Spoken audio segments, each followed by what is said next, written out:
Okay, and then my study. Kaya so, kaya we have the cry of balintawa, which is yung unang sigaw or pagpupunit ng sedula.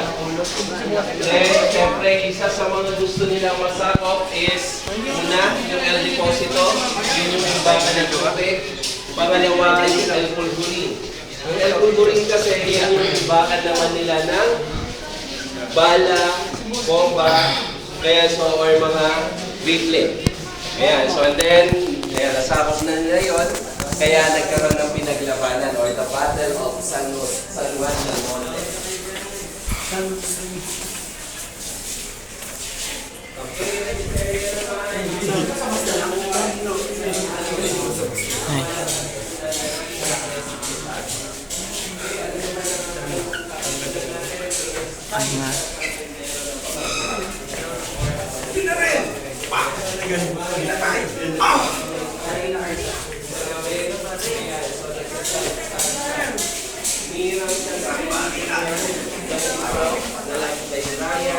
Para may mabasa. And then the after day, another day, pagka bago siya magtinda ng pinito sa solitaire, and then bago siya umuwi, hihiram na naman siya ng panibagong yung mabasa.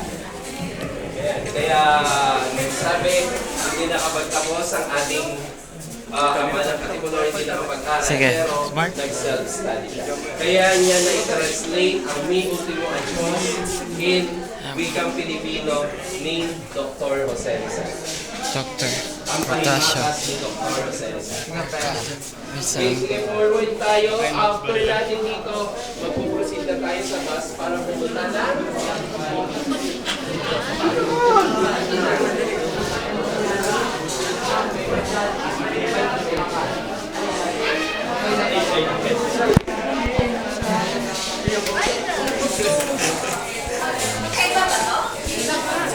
Yapon.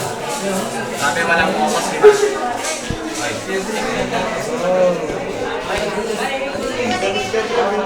Okay.